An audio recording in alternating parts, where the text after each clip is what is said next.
Hello, and welcome to the Pragmatic Product Chat series, where we tackle the biggest challenges facing today's product management, product marketing, and other market and data-driven professionals with some of the best minds in the industry. I'm Rebecca Kalogeris for Pragmatic Institute and your host for this episode. Today, we're going to talk with someone about a topic that's so important, right? Our products are only successful if they are sold, right? And part of our job is to help ensure that our salespeople are armed and ready to talk about the problems that our product solves and the value it delivers. So today on today's show, we have Mike Wilkinson of Axia Value Solutions, who is a value selling expert. And he's going to help us understand what that means and how we as product people can help prepare sales to have our products fly off the shelf. So welcome, Mike. Hello. Hi, Rebecca. Thanks for having me. It's an absolute pleasure. All right. I always like to start with sort of like your origin story, right? Like, how did you get where you are today and why are you so passionate? And everyone's going to hear this because you really are so passionate about value selling. Yes. Well, I won't give you my life story, except to say that my degree is in hotel management. So you may well ask what it is I'm doing here. But I think really my value story really starts in March 2006 in Copenhagen. Now, up until then, I had been doing value sales training. But if you like, the real epiphany came at a conference that I was speaking at in Copenhagen in March 2006. And the night before the conference, I was talking to all the guys, about 100 of them. They were all specialist chemical sales engineers. And almost to a man, they told me that what they sold was value. And I found it fascinating. I thought they'd all been brainwashed in some way or another. And I thought, so the next morning, instead of doing what I planned to do, I just said, look, guys, I'm fascinated. You all told me that value is what you're about and that is what you sell. I've no idea what you're talking about. So please explain to me. And what you can do, if you'd like, is to come up with an Oxford English Dictionary definition beginning with the words value is. And it was from that moment on that my entire approach to value changed. So there you go. That's the origin of how I get to where I am and why, in a roundabout way, I am as passionate about value and value selling as I am. Interesting. Okay, so now you have to tell us what is the Oxford definition that arose from this conversation? Well, I have to say the definition that arose from my conversation bore absolutely no relationship with the Oxford English Dictionary definition. But I had about 10 tables in this room and 10 people each, and I just gave them the task. I said, all I want from you is a table definition of value, beginning with the words value is. And immediately they started the task, it was evident that despite the fact that value is what they told me they sold, they were having immense difficulty in defining exactly what it was they were talking about. And what we'd agreed was that at the end of the session, I gave them about 20 minutes to do this, so plenty of time, I would get all the cards in, one from each table, we'd read them all out, and we would actually distill the essence of all of those and come up with our definition of value. And as I started reading these cards out, a number of things became clear. First of all, they were all different.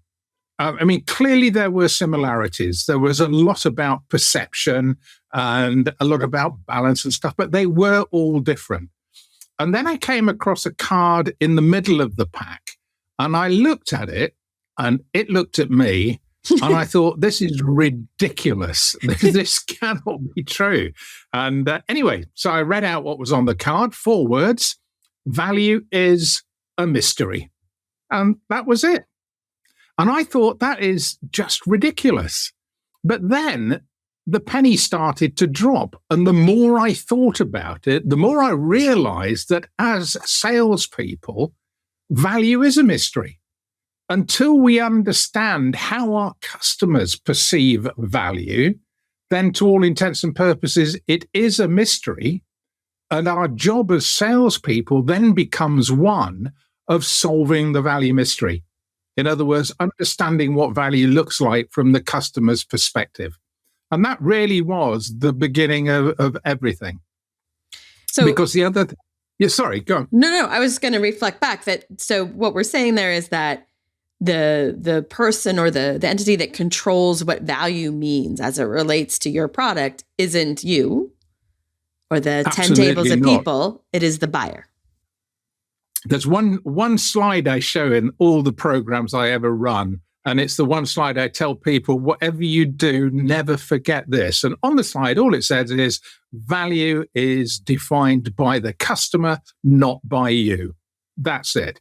So it doesn't matter what we think value is, and we should have a good idea. Obviously, we need to understand what we think we can deliver in terms of value. But what we shouldn't lose sight of is the fact that the customer will decide whether what you are offering is value to them or not. And they just, frankly, they're not going to buy it if they don't see the value. That's what we do. We trade money for value, right? Absolutely right. And then obviously the classic definition of value, which is value is the benefit minus the price, it becomes important. But we have to start by understanding what the customer sees as value, which means that for many salespeople, it's about changing the conversation. And it's changing the conversation from what I have to say historically has been a product-first conversation. Features. We go in, tell them all the wonderful things that our products can do. What in my day used to be called the show up and throw up approach to the sale. And instead change it to a customer-first conversation where we are not talking about us at all. We're talking about the customer and understanding the outcomes that the customer is looking for. So when we talk about value, right? So that makes total sense. I'm not going to pay for you if I don't see the value. So as the salesperson, the person who is translating, right, the product to the buyer, hopefully, when they think about value, what is it that they need to understand, and how do we help them understand it? Yeah, I think that's a very good question, because you've now hit on the bit of the problem I found when I thought I'd solved the problem. The mystery was solved. Once I got my value as a mystery solution, I went skipping off down the street thinking, eureka, I've got it all sorted out. But of course, it didn't take long to realize that that wasn't enough. Knowing it's a mystery and I have to solve the mystery was good. But what I needed was, if you like, a framework around value, something to identify what the component elements of value are. And with my partner at the time, we came up with a framework which we called the value triad. And the value triad has three key elements to value. The first is revenue or performance gain. And the question you ask yourself is, how can what I do help my customer improve their revenue or their performance? The second element was obviously cost reduction, and it's the one that everybody defaults to, I think, most easily. And the question is the same: how can what I do help my customer to reduce their costs?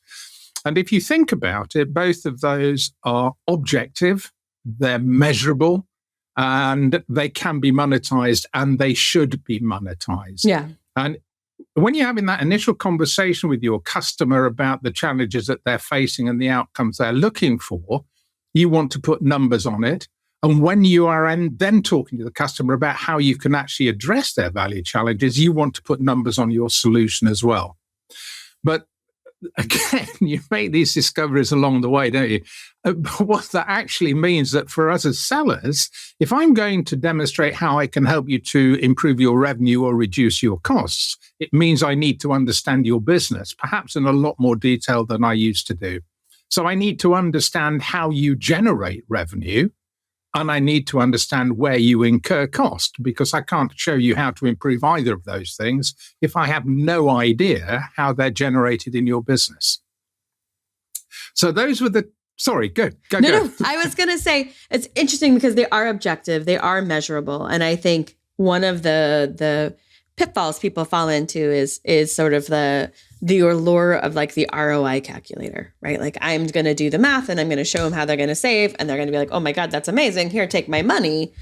But while it's objective, it's also important, to your point, that they that you show that you understand the business. There's like a believability half to that as well, right? It is the doing that exercise together. You can't just throw and be like, I'm going to save you 210%. Like that's not going to help them see value or you demonstrate it. I totally agree with you. And I think there are two elements to that.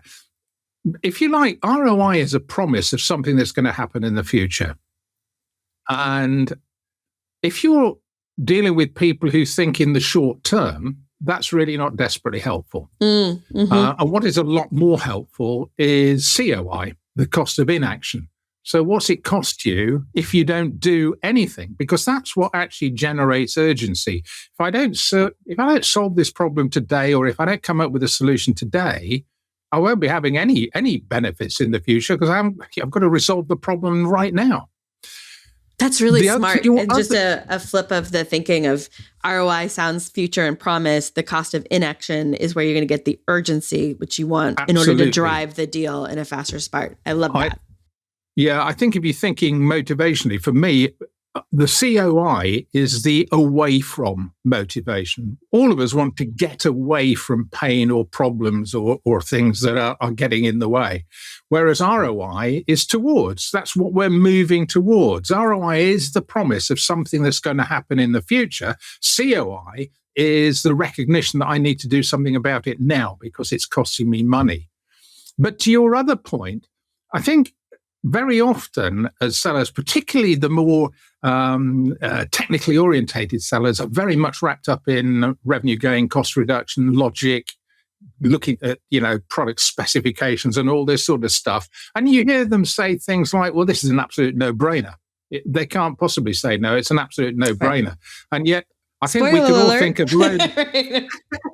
we can think of loads of examples of no-brainers that never happen. No, absolutely. And I think the no-brainers failed to happen because of the third part of the value triad, and that is what I call emotional connection.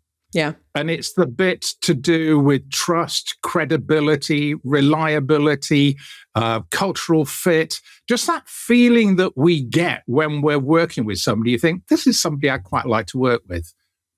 Yeah. And that, I was reading somewhere, I don't know where all these stats come from, to be honest with you, Rebecca, but I was reading somewhere that about 50% of business decisions are based on emotional connection rather than just the pure logic. But I think whatever they are, I think we can all agree that emotion plays a big part, even in B2B decision-making. Absolutely. I think it is underappreciated what a big part it is, especially in today's world. So many products and so many of our listeners, it's a SaaS. It is a continual touch. It is, it is renewals and things. It's not like in the old days where they sent us, CDs that we put into computers and then I never really saw them again, right? It is an ongoing relationship. So we value then that relationship piece. It's very important. But it is, to your point, it is less objective and it is less measurable. It isn't necessarily less influenceable, right? But what makes an emotional connection for one person is also different than what may make one for another. It is interesting, particularly if you're looking at businesses which rely on retention strategies. Absolutely. I can remember years and years ago, this is a long, long time ago, and I was looking at a piece of research, and I think it was done somewhere over here. And what the research was, they were looking at why people change supplier. And this was before really SaaS and retention was all the rage. But nevertheless, it still resonated with me because they found the number one reason why people went for a new supplier was because they felt taken for granted by the current supplier. Nothing to do with the product, nothing to do with the service, but they just felt they were getting taken for granted. And I think there is a risk always that we win business. And if we don't look after the customer in the way that they believe they should be looked after, then there is a risk we lose them. And it doesn't matter how good our solution might be. That's super interesting. It's true. You put up with a certain amount of pain if you're in a good vendor relationship, right? You're like, oh, it would be cool to have that, but everything else works. But once you feel that taken for granted of, I don't care what they throw at me from a feature perspective to some degree, right? As long as the cost of change isn't too high, I'd really rather go somewhere else, right? Yeah, it is. I mean, I always work on the assumption that if I have got your business, nobody else should have a chance of winning it, because I should know, I should be much more involved with you. I should be much more intimate with what's going on in your business and mine for anybody else to be able to get a look in. Right. I have such the inside track here that if I lose it, I lost it. Someone else didn't win it. Yeah. Yes. I think if you lose business, you lost it. The other people didn't win it. Yeah. So we talk about, so they have to understand the value in terms of both revenue, for cost reduction, and emotional connection. That's the value that the triad that the salespeople need to understand and then leverage to some degree, right? Yeah.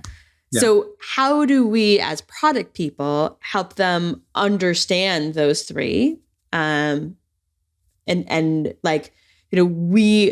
one of the things I think it's interesting as we were talking about this ahead of time, and what we're going to talk about is, as product people, we try to look at problems and value to a segment, right?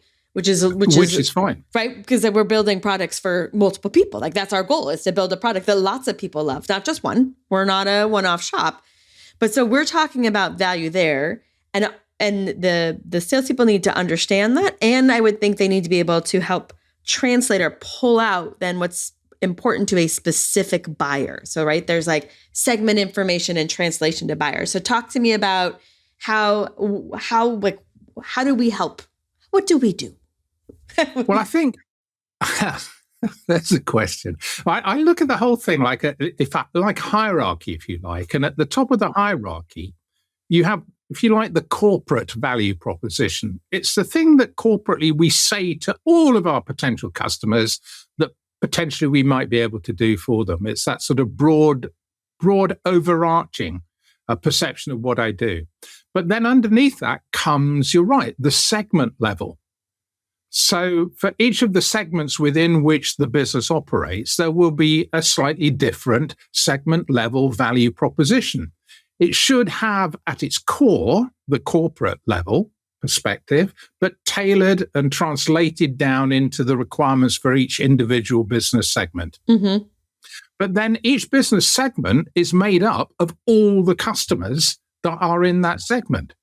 And that is where the salespeople come in, because the salespeople's job then is to translate that segment value proposition into individual customer value propositions.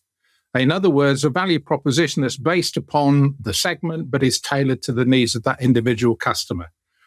Now, I don't want to talk out of school, but very often my experience is that the only time a value proposition comes to light is when the salesman is put on the spot and the customer says effectively, "Why should we choose you?" And then they make something up on the hoof because there's nothing in writing. Nobody's actually told them what they should do. So I think a big part of what product can do to help sales is work together to think about what should be the value proposition for the segment, and then how can you help me to tailor that as I uncover the specific requirements of individual customers. Because I think the other key thing for me about value, and one of the biggest challenges, is that our ability to deliver value as an organization to our customers is an organizational issue. Everybody is involved in value. It's not just the sales team going out talking to the customer. The salesman, at the end of the day, the salesperson will be making the value promise to the customer, but the seller will not be delivering on that value promise. The organization will be doing that. And that's why I really do believe that value and delivering value is a team game. It's not an individual game. I like that too, because you're right. The whole organization is involved with creating and communicating value, right? The salesperson maybe is doing it at the point of sale, but the marketing team did it, hopefully, in the material upstream. And also other parts of the organization, customer support, service, sometimes finance and invoicing has to deliver on it and communicates value in the way they treat and processes throughout. So it is not just a sales function, which is a lot of what we're talking about here.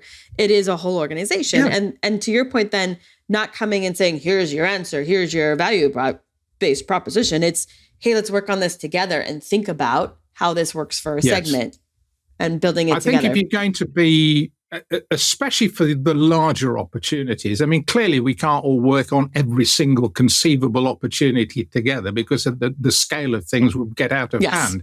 But certainly for larger opportunities, it becomes hugely important. And to your point of, it's not just sales, it's customer service, it's distribution, logistics, it's everybody getting involved. Because from a customer's perspective, I don't see you as different bits. I see you as the business I'm dealing with. And added together, you provide me with a buying experience in totality, so that every contact I have with you is part of my buying experience. So I really do believe that everybody in the business needs to know and understand what value is all about and what their role is in delivering value to the customer. Absolutely. Absolutely. And I think that that's one of the things, we'll talk through some of the pain points that we hear from product side working with sales. Everyone listening to this, I am not saying this is true. I am not saying this is the way I feel. I am saying that I hear these from product teams. And I suspect that, Mike, you hear it from the other side with frustration. So I think it would be kind of fun to talk about some of these points, right? One of the things is, Mike, we created a ton of materials to tell the salespeople all of this stuff, and they never read it. So true. So true. As a seller, I can remember being deluged with stuff, and I just never, ever used it. It was often because it just didn't do the job that we needed it to do. Product fact sheets, just mountains of features, and you could just think, oh God, why doesn't somebody just tell me what the bloody thing does? How does it help the customer? And I think we have to try to make sure that even our salespeople are not doing that, because salespeople have a tendency to spout product features and fail to convert what the product is into what it can do for the customer and the outcomes the customer is looking for. So I think every help that we can provide them with is important. But you're right, an awful lot of marketing collateral is just wasted. Right. And it's interesting because we all get frustrated with salespeople if they throw up and show up. But I think we have to look at how we're arming them. Like, are we showing up at the salespeople and showing up and throwing up about all the great features? Like, well, that's what we gave them, right? And then that, you've got to also help translate. And the other piece with the materials can seem amazing, like the perfect materials. They say all the right things from our seat here. And I think that as product people, we don't appreciate the knowledge that the salespeople can bring to what it's actually like selling, right? Yes. We have a dismissal of that. But again, because the product is so amazing, it will sell itself, Mike, if these guys would get out of the way. In fact, it will sell itself so effectively that we don't actually need the sales team at all. No. I mean, even marketing is kind of optional at this point. It's just amazing. If somebody come up with a decent product deck, but you are right. I mean, the number of product launch meetings that I sat in as a seller where marketing did literally show up and throw up. Mm-hmm. It was a multi-visual, loads of slides presentation. And it's replicated now for salespeople in what's often described as the corporate slide deck. Yep. I mean, here's 200 slides. Pick which ones you want to use. And the answer to that question is none of them. Certainly not in those first value discovery meetings that we're having with the customer. Yeah. Our input in terms of what we do should be, for my money, 30 seconds. When you say to the customer, would it be helpful if I just very briefly explain to you what it is that we do and how we do it? Yes, that'd be great. Now you've got 30 seconds. Tell them it is not the green light to rock up with your 95-slide corporate presentation. Yeah. I say to salespeople generally, in those first meetings with your customer, your job is to understand the customer and their challenges and what they're trying to achieve. The best thing you can do is to leave the laptop and the PowerPoint deck in the car. Mm-hmm. Forget them. Mm-hmm. Well, yes, I will 100% agree. And then I think about it from that perspective. My job isn't to provide salespeople with assets, right? It is when we're talking about that hierarchy of needs and problems that we've discovered in the market, we understand big level problems, things we often see in these segments, which gives the salespeople guidance on where to ask open questions, right? Not to limit to those because we want to ask questions that you'll discover other things, but gives them some like road signals of where might be interesting to explore that will tie to the problems that we solve and where we deliver value. Well, we started off, if you remember, by saying that this is not an excuse not to completely understand the potential value that we can deliver. We do need to know that. Yep. But knowing the value that we can deliver is not an excuse for going in and just talking about that. We have to marry it to our understanding of the value the customer is looking for. So what it should allow us to do is ask intelligent questions. Because I work on a concept which I call generic issues. And a generic issue is an issue that we can anticipate as being common in most of the clients that we go to see. I reckon for most of the salespeople who might be listening to this, they will know that before they even go into most of their calls, they know what the problems are before they walk through the door. Yeah. Everyone thinks their problems are unique, but they're the same. Yeah, but because they're always the same. But that, again, does not mean you're right. You don't go in and get the customer to articulate them. Yeah. Because that's what we need to do. We don't go in and tell people what their problems are. You don't go to the doctor and then tell you before you've even opened your mouth, right, I can tell you exactly what's wrong with you. I mean, yeah. Well, and it does. Yeah. I mean, you're not building that relationship. You're not building the trust. That emotional connection gets done, right? It's snapped on, and it really is about listening and discovery and not sprouting.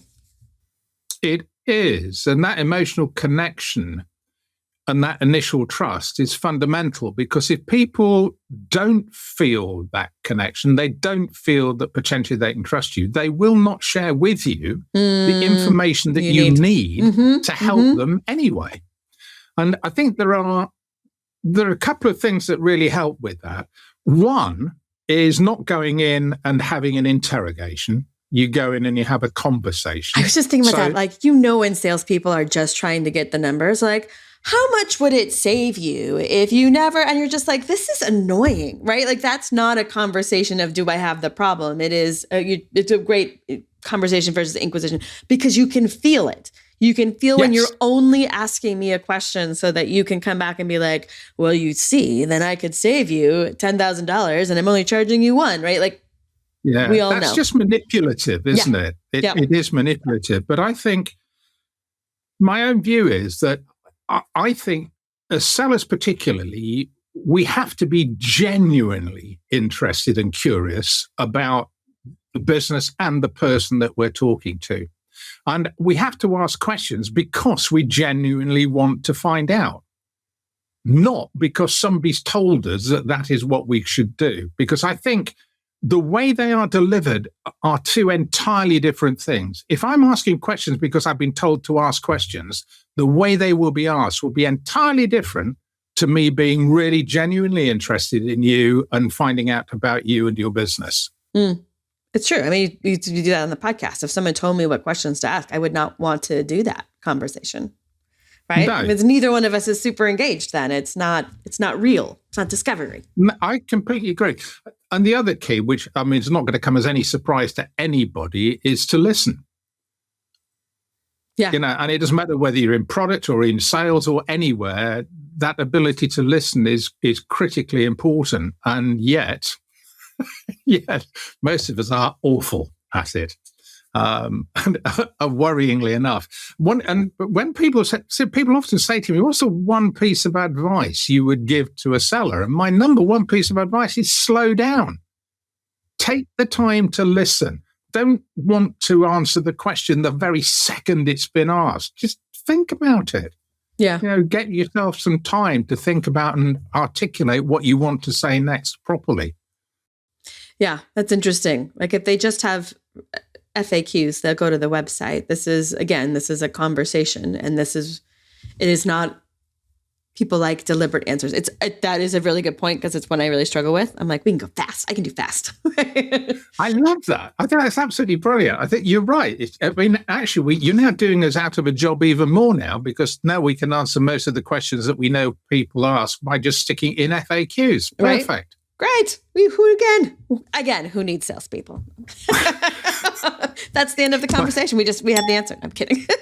Well, I think it is an interesting question, though, who needs salespeople, because I think as the sales role is evolving, yes, and the days of us being a walking brochure are long gone, salespeople do need to ask themselves, where is their value? Yeah. What is the value that they offer to customers?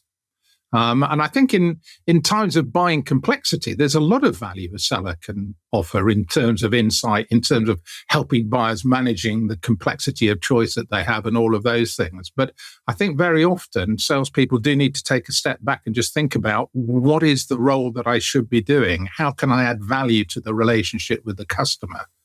Yeah. Instead of just going in and doing what they've traditionally done. Absolutely. Well, I mean, with all that being said, and understanding that it is about listening, are there tools or communication pieces that we as product people can give? Or is it really like, don't think about what you can give, think about the conversations you should have internally that let them have good conversations externally? I think the latter is probably more to the point. I think there are probably loads of things that you can give, but that you'll only know which ones are right when you've spoken to the sales teams that you are working with, and you understand the challenges that they have. Different maturity levels, different customers. Yep. Yeah. Yep. Yeah. Because when I come face to face with a customer and you see the whites of their eyes, that's when things become very real. Yes. When they say, well, I don't believe in your value, you need to drop your price by 20%. Yeah. That's when reality starts to bite home. And I think if we can anticipate those kinds of things, then we can have sensible internal conversations to think about what's going to help me overcome those. Absolutely. Okay. So you work with salespeople in companies all over the world, and you have for a long time. Yeah. What do you think they wish that the rest of the organization understood about their job? I just think that the way salespeople think that they are seen by, well, everybody everywhere else in the organization thinks sales is simple. That's the easy job. They get to gather by, they go on planes, they fly off everywhere and all this sort of stuff. I think I would like people to realize just what a tough job it really is. Yeah. If it's done well, it's a really tough job. You are very much in the limelight in terms of performance, because your performance stands or fails on the results you bring in. I think there are other parts of the organization where, in the nicest possible way, if things go a little bit wrong, you can hide a bit. Mm-hmm. But for most salespeople, there is no hiding place. You know, if you don't bring the business in, that's it. And I think as a seller, I would make the point that the entire organization stands or falls on my ability to go out and bring in the business. Now, I'm not saying that I do that on my own. I need help from people like product, like marketing and all the others. But at the end of the day, I'm the one sat in front of the customer. It is so interesting because it does, both ways. Like, you can't sell a bad product for long, right? You may be able to sucker one, but you can't. And we don't, again, we were joking about it, but you can't make a great product and have it sell itself. And yet there is truly often animosity, probably I would say pointed at sales more than anywhere else. Maybe IT, but most, right? And there is a tension point. And animosity is too strong, but there's a tension point that's there, despite the fact that everyone needs everyone. It goes back to what we said right at the beginning. For me, selling and communicating value is a team game. Yep. Absolutely. You cannot do it on your own. And if anybody in sales thinks that they can do their job without the help of anybody else in the business, they are very misinformed. And similarly, if the organization thinks it can survive without an effective sales team, generally speaking, that's simply not true. Yeah. Depending upon your business model, of course. Yeah. No. All right. We talked about lots of different things today, Mike, and it was delightful. If you were going to have people do 2 things differently tomorrow, based on what we talked about today, what would it be? Number 1, absolutely have customer first, not product first sales conversations. Absolutely. I just see it all the time. It's the number 1 problem. And number 2, I really do think that just be genuinely curious. Want to understand your customers because you personally want to understand them and, understand what makes them tick. Not because somebody's told you that's what you should do, but because that's what you really want to do. Yeah. All right. And then throw in I have my third one, which is, for God's sake, slow down. It's not a race. I could get a sign there. Counterintuitively, it's often if you slow down and pace it better, you get to the end a lot more quickly than you do if you just try to rush there. I think that's very, very true. I think that's very hard in general, and I think it can feel extra hard in sales, both to do, but also to explain to others who are like, "Well, what did you do? Did you do? Right?" I think. Often on the other side of it, we think of sales as very much a process, right? We talk about like, how many calls are they going to have to make and how many, right? And yes, see, you're laughing, but it's true. Like that is, everyone else is trying to make it a process, in which case you're like, can't you just speed through the process? Can't you just make them trust you in 30 minutes instead of, like, Not a problem. Yeah. And I carry my magic wand with me everywhere I go. Leave the laptop, bring the wand. It's perfect. But I think that also leads to that pressure of what are you doing to sales when we don't appreciate the conversation and understanding and trust that's being built. If we think of that as an activity versus like I think that's where we can get into some problems. Absolutely. But for me, the only way to really win is by playing together, not trying to do the thing separately. Yes. I think that's a good lesson for everyone. All right, Mike, if people wanted to learn more about you, follow you, hear more great things, where should I send them? Well, I think LinkedIn would be a good place. I'm more than happy for people to connect with me on LinkedIn. And strangely, my name is Michael Wilkinson on LinkedIn. Oh, it's the value sales expert. It's only my mother who ever used to call me Michael when she was cross. Or they can send me an email at mw@axiavalue.com. Awesome. All right. Thank you, Mike, for joining us today. Well, thank you very much indeed. I really enjoyed it. All right. That does it for today's episode. Thank you, everyone, for listening. And don't forget to join us next week when we tackle another great topic designed to help you elevate your product, your company, and your career.